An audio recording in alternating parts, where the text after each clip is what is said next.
At sa kasalukuyan, may binabantayan na rin tayong low pressure area sa loob ng ating Philippine Area of Responsibility. Kaninang 3 a.m., huli itong namataan sa layong 1,035 kilometers silangan ng southeastern Mindanao. Maliit pa naman yung tsansa ng nasabing low pressure area na maging isang ganap na bagyo within the next 24 to 48 hours. Ngunit inaasahan natin na posible itong gumalaw sa mga susunod na araw pahilagang kanluran at mananatiling malayo naman sa ating bansa. Gayunpaman, inaasahan natin na itong LPA posible magdulot ng mga kaulapan sa mga susunod na araw, possibly starting Sunday sa eastern section ng ating bansa. So itong mga areas ng Kabikulan, Eastern Visayas at eastern section ng Mindanao sa mga susunod na araw, over Sunday at sa early next week, makakaranas po tayo ng mataas na tsansa ng kaulapan at mga kalat-kalat na pag-ulan. So generally, eastern section ng ating bansa magiging mas maulap at maulan sa mga sunod na araw, samantalang improving weather conditions na ating inaasahan dito sa western section ng Pilipinas. So yung mga area sa dating inulan ng habagat ng mga nakarang araw, posible na tayong makaranas ng mas maaliwalas na panahon over the weekend.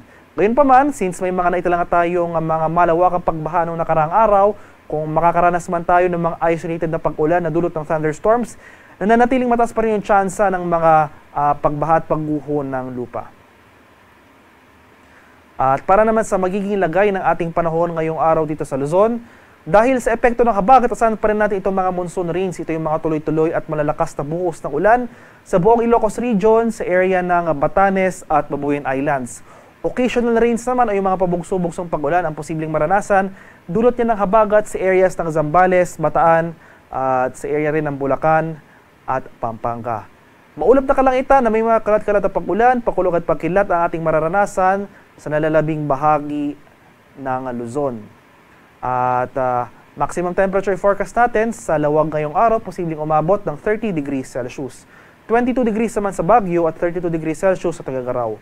Maximum temperature forecast para sa Metro Manila ngayong araw, posibleng umabot ng 32 degrees Celsius.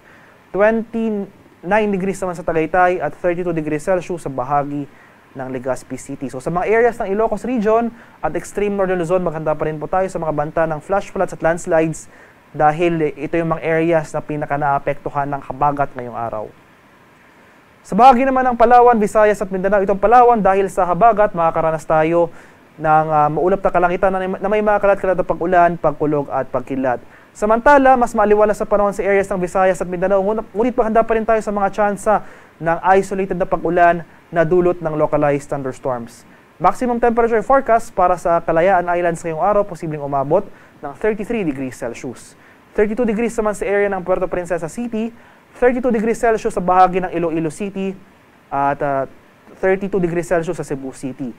Maximum temperature forecast para sa Tacloban ngayong araw, posibleng umabot ng 33 degrees Celsius.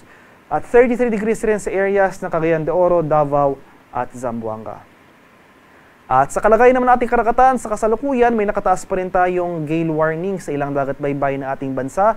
Sa mga bahagi ng sa mga area ng Batanes, Northern Coast ng Cagayan, kabilang na dyan ang Babuyan Islands, Ilocos Norte, Ilocos Sur, La Union at Pangasinan, may gale warning po tayong nakataas sa mga lugar na ito. Kaya kung maaari ay huwag po muna tayong pamalaot dahil patuloy tayong makakaranas ng maalon hanggang sa napakaalong karagatan na dala ng hanging habagat. At sa nalalabing bahagi ng ating bansa, iba yung pag-iingat pa rin dahil moderate to rough sea conditions, katamtaman ng kasamaalong karagatan naman ang ating posibleng maranasan.